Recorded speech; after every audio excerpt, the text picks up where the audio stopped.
Price increases throughout the Indiana housing market have created housing stability issues for tenants and homeowners alike. This has resulted in unexpected hardships for thousands of Hoosiers. We'll speak with some experts working to help those with housing stability issues. That's coming up next on WNIN Newsmakers.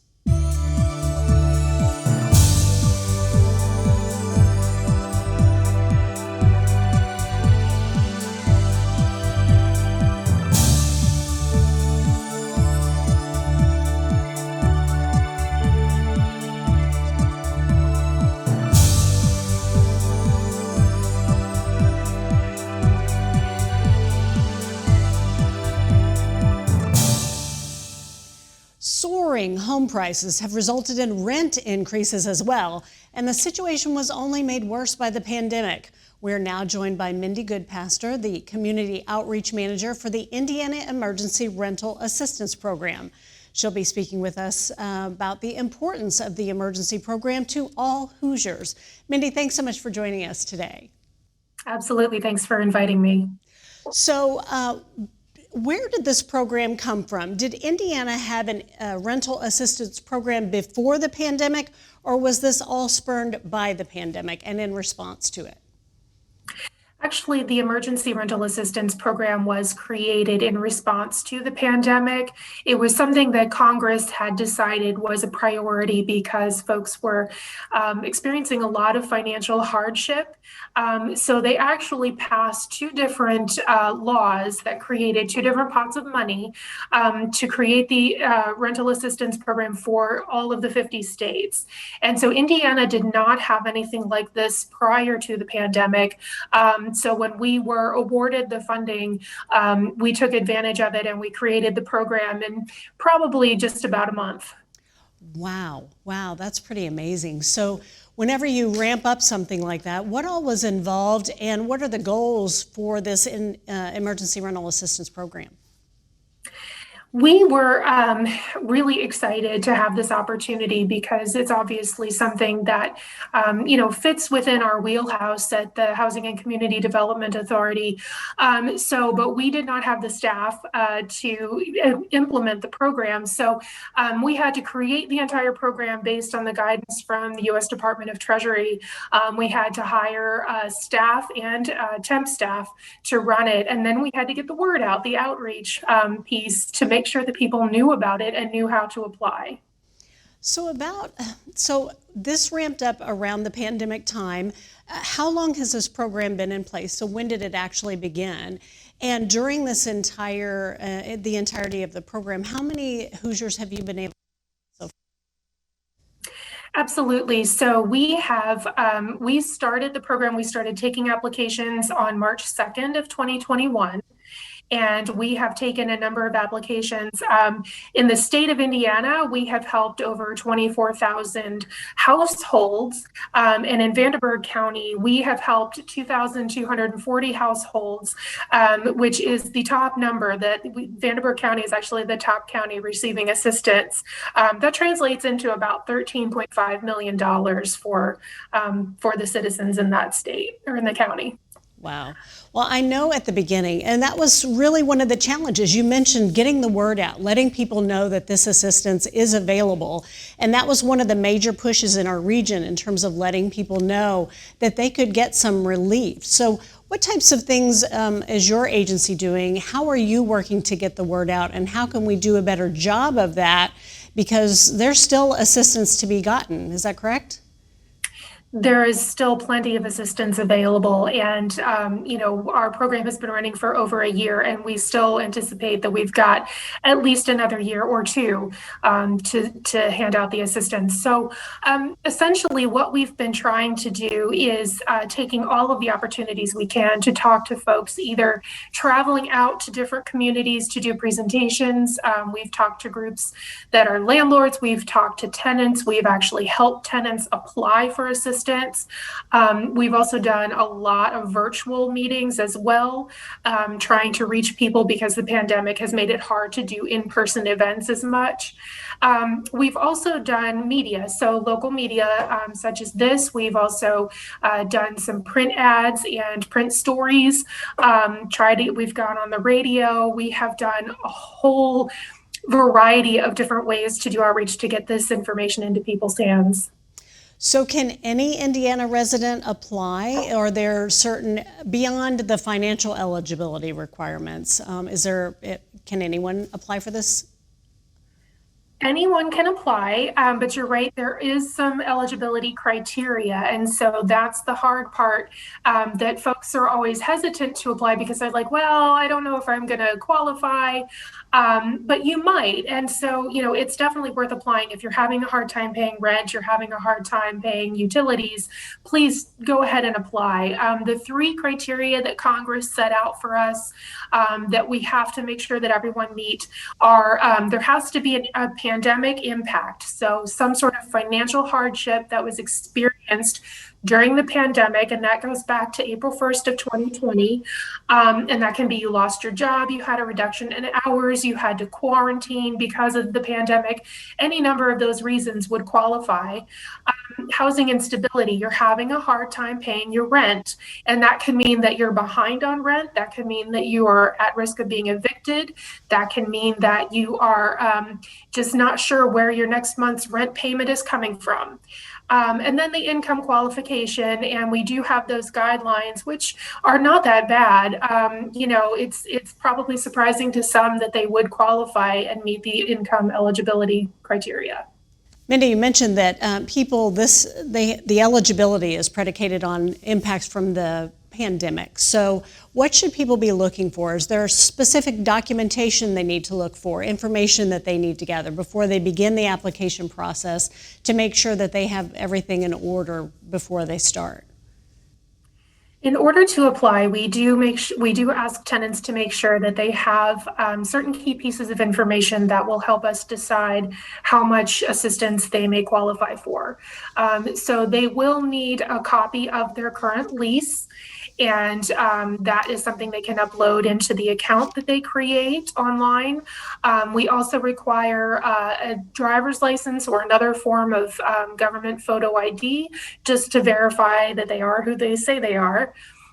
We need employment information or income information. If you have pay stubs, if you have tax returns, that type of thing that you can show what it is that you're earning.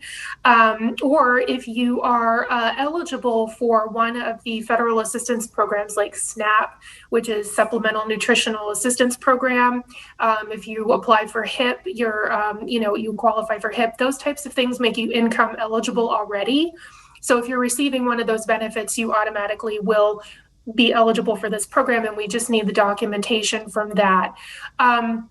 We also need the information for the landlord. It's very important that they know exactly who their landlord is and how they have put their information in our portal. We have a portal of over 25,000 landlords. And so what happens is when a person applies, they type in the name of the landlord and it pre-populates. So as long as they have that name and that contact information, then we can get them matched up, and it makes things much easier on our end. Great. Now, is there a deadline for people to apply, and how can they apply if they feel like they need assistance and might qualify? There's absolutely no deadline for applying. Our applications are constantly rolling open, and you can apply at any time. There are 2 ways to apply. So the first would be through the website, which is indianahousingnow.org. And that is available 24 hours a day, 7 days a week. You have to have a valid email address that you can check regularly, because that's how we communicate with you if you have an account. And so you go online and you answer the questions, you upload the documents, and then you wait to hear back from us as we verify some of the information. The other way to apply is by calling Indiana 211. And you can do that Monday through Friday, 8 a.m. to 6 p.m. Eastern time, which is helpful because you can do the application on the phone, but you will still have to create the online account with an email address so that you can upload your documents. 211 can't help you upload the documents. However, it's, we've tried to make it as easy as possible to assist people in getting their applications done. Great. Well, Mindy, thank you so much for all of your information, great information. We appreciate your time today. Thanks so much for having me.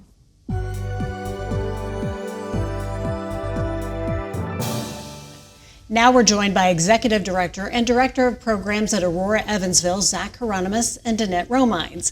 They will both be speaking to us about the solutions being provided by Aurora for those who are homeless or are imminently homeless within our local communities. Zach and Danette, thank you both for joining us. Thank you for having us. So help our viewers understand, what does Aurora do and what is your mission? Right, yeah, our mission is to prevent and end homelessness, and the way that we do that is we've got a great team of social workers that specialize in case management, specialize in building housing plans, income plans, and restorative life plans that convene wraparound services for those individuals and families experiencing homelessness in our community.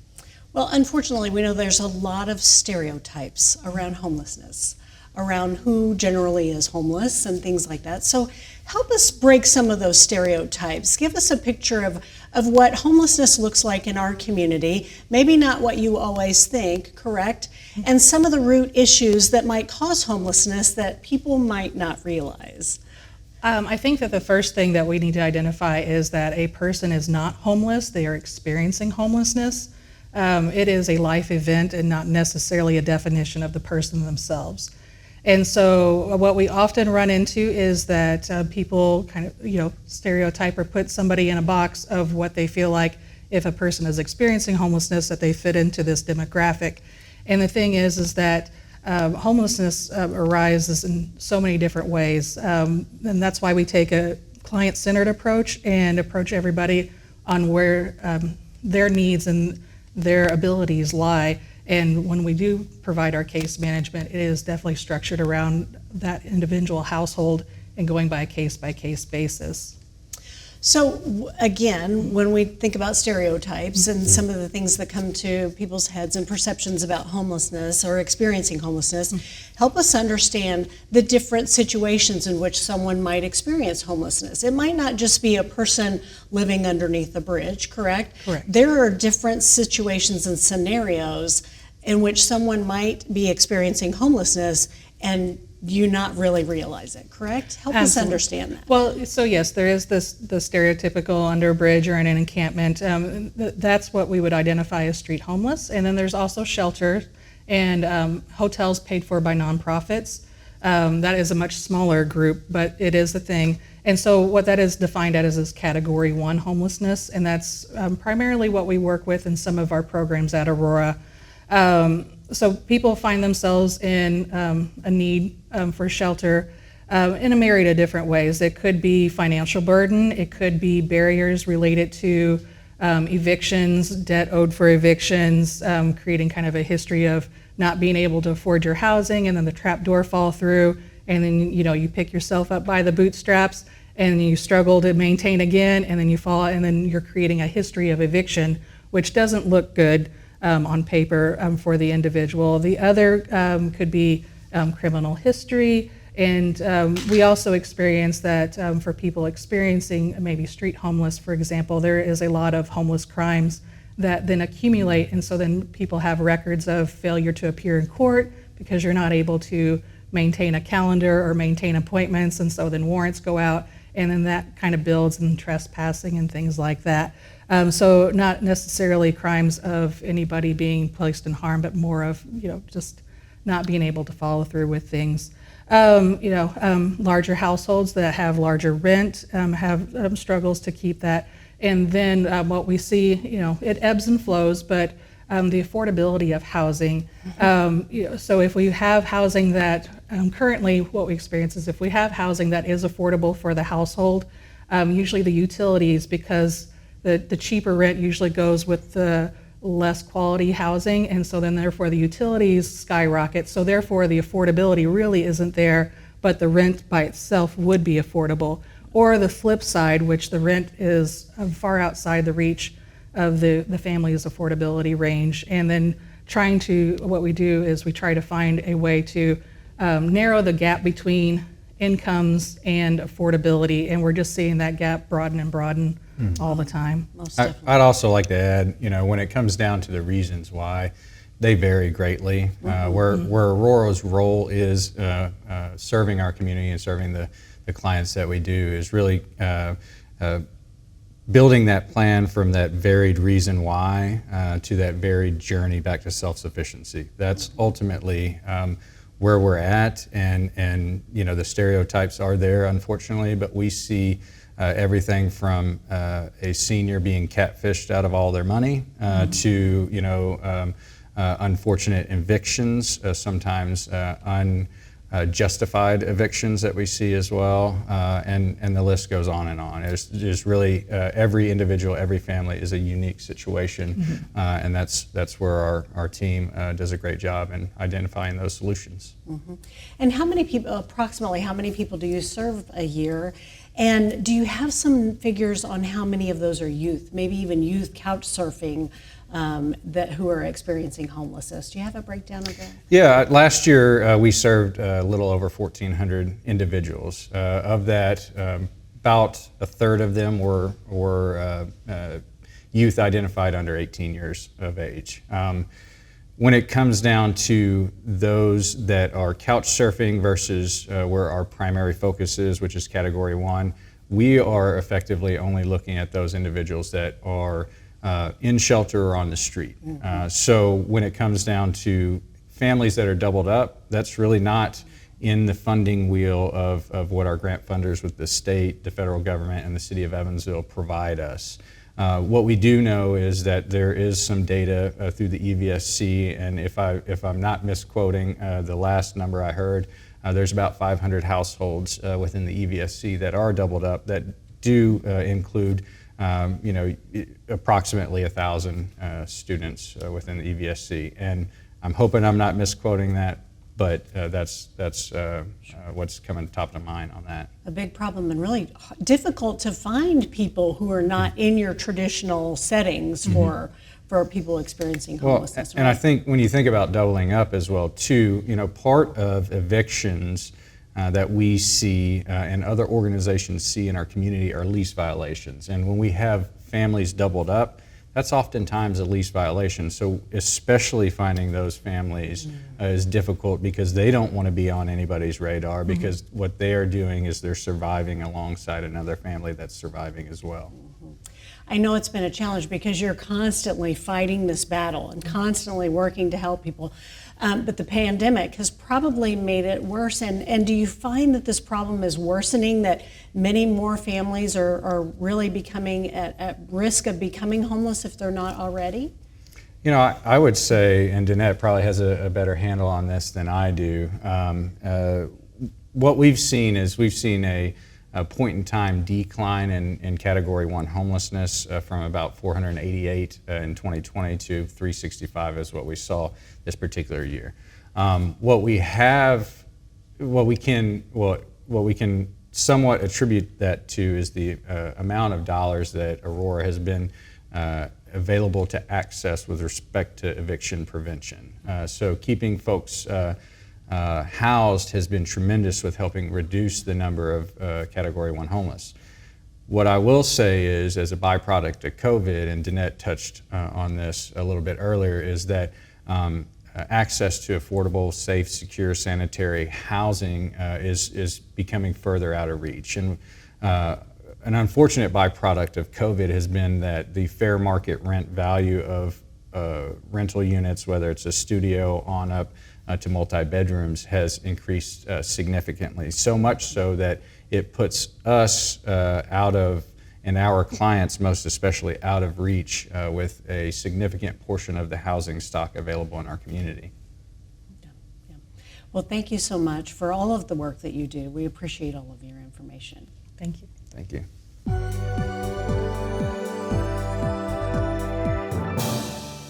Lastly, we're joined by Scott Wiley, Executive Director of the Volunteer Lawyer Program. The program has recently received a $1.7 million grant that aims to assist Hoosiers with legal issues regarding eviction and housing stability issues as we come out of this pandemic. Scott, thank you so much. We're very happy you're here. Oh, I'm so glad to be here, Amy. So, we've talked with the emergency rental assistance representative, and when I think about people that are being evicted and people who have fallen into this situation because of the pandemic, it's probably so overwhelming. Walk us through that process and how we can help individuals and what resources are available for them as they navigate something that's so new and difficult. Oh, it is a real challenge. And the pandemic has really been very strategic in who it has attacked. Indiana has always been a very high eviction state.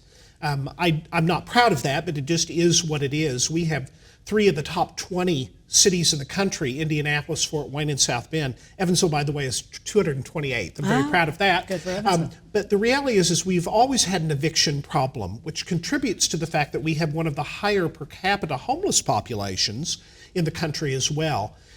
This pandemic has really attacked people very specifically. Some people like you and I can work in our dining rooms.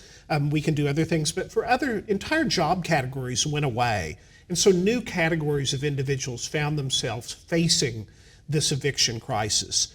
And what that has generally led to is when someone's facing the loss of their housing, especially if they're not familiar with the social safety net that's available, they often have such a short amount of time. In Indiana, it can be as short as 7 to 10 days from when you are notified that you're going to be evicted until the actual hearing itself. And imagine if you're unfamiliar with the local social service delivery system, that trying to identify help during that very limited time can be quite daunting. And the very bureaucratic nature of the rental assistance programs that come through Indianapolis, or the social service agencies that are desperately trying to help people but have large lines, it's just very difficult to get people help. So what that has often meant is people showing up at the courthouse with no help, no knowledge that help existed, and no knowledge that rental assistance existed. And it's led to a number of unnecessary evictions because the resources we have right now are quite substantial for both landlords and tenants to save tenancies. So what type of assistance can you help people who are either in danger of being evicted or maybe who need assistance in navigating this program? There's a whole legal side of it beyond just the getting your rent paid. And the new grant that we've received in Evansville is part of a $13.1 million grant from the Indiana Housing Community Development. I can't remember the A. Right? But in terms of that grant is designed to put people on the ground that can combine civil legal aid services, our local legal aid, Indiana Legal Services, the volunteer lawyer program, getting people combined with rental assistance. There is a program in our courts where when an eviction begins, the very first thing the court judicial officer says is, would you be willing to participate in the eviction deferral program? What that allows is a delay in eviction to allow both the landlord and the tenant to apply to the IHCDA for rental assistance and obtain that before the eviction is completed. And if the landlord and tenant will participate in that, we can cure the deficiency in the back rent and make the landlord whole. It's the win-win that avoids homelessness and is the best thing for our community. So when I'm thinking about how do we reach people, the most important people to reach are landlords. Right, yes. Landlords are the ones, because oftentimes landlords, when people are behind their rent, they're the ones that are losing economically. Mm-hmm. And right now that doesn't have to be the case. Right now landlords can be made financially whole and keep their tenant. It's a win-win, because even if they don't keep the tenant, they're going to go a period of time without rent in between tenants. Yes. So economically for our landlords, so the best thing that a viewer can do if they know a landlord or a tenant is to make sure they know these resources are available. And the best way to find out how to get to your local people wherever you're watching this show is to call 211, right. which is the United Way's helpline, which operates across the entire state of Indiana. And if you call that number, as opposed to giving all kinds of other resources, they can direct you to the local programs that can assist you with eviction prevention, homelessness prevention, and rental assistance. So with this large infusion of cash, all of these resources that are coming into our community, how will you utilize those and what types of things will you put in place? And is this time bound? Are we trying to get money into the hands of people? This is over the next 22 months.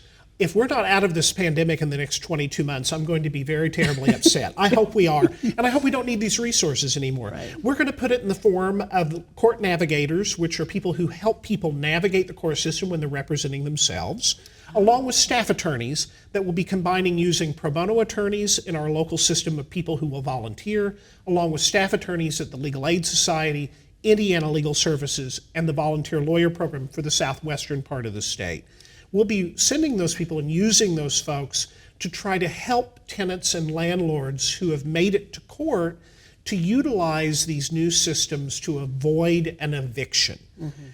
If anybody watching has ever been evicted, they know how hard it makes getting the next apartment. Right. It's like having a bankruptcy on your record. Your interest rates go up. All kinds of horrible things happen to you because you've been evicted. Some people won't even give you a job because they don't believe you're a good credit risk. Mm-hmm. And the more evictions we can avoid, the less number of people walk through our community having to make poor housing choices or poor employment choices because of this rock in their backpack that they're carrying because of the eviction. So every eviction we avoid is something that's good for our broader community. Most definitely. So how, you mentioned prevention. It's before you get to the hearing, it's before you get there. So what are some things that people can do to prevent this from coming down the pike? And what are their rights as renters and people in some of these housing units in terms of both their rights and the landlord's rights? Our local media, including WNIN, has covered the eviction crisis in great detail in recent years, along with conditions issues. Mm-hmm. A lot of the housing in Evansville that's in the rental market has condition problems as well. Mm-hmm. And the reality is being a tenant right now can be a very scary thing. And in reality, we have very few tenants' rights. Mm-hmm. Our law is, in fact, not terribly friendly to tenants who can't pay their rent. Mm-hmm. And so in the past, from a legal perspective, there was very little a lawyer or a paralegal could do to prevent an eviction other than finding someone money. It often wasn't so much a legal problem as a financial one. Right. Okay. Right now, we have the resources. If someone is behind on their rent and they meet the qualifications that your initial interview went over, if they've been affected by COVID, find me someone who's low income who's not been affected by COVID. Right. If they're facing housing instability or homelessness. If they qualify for rental assistance, it is there and available. And this is money that's been provided to us by the federal government. This is not our local or state tax money. Mm-hmm. This is money from the federal government that we have available to save these tenancies. So again, call 211 and get hooked up with your local program that can get you into that. And I tell people if they have a friend or family member who's behind on their rent, tell them to immediately, don't wait for the eviction notice. Right. Immediately talk to the landlord and start applying for rental assistance. All right, Scott, you do such important work. Thank you so much for joining us. My pleasure to be here. Thanks again to all of our guests for joining us. We're off next week, but our next episode will be looking at the final report of the COVID-19 Response Fund and its impact on our community. Thanks for watching WNIN Newsmakers.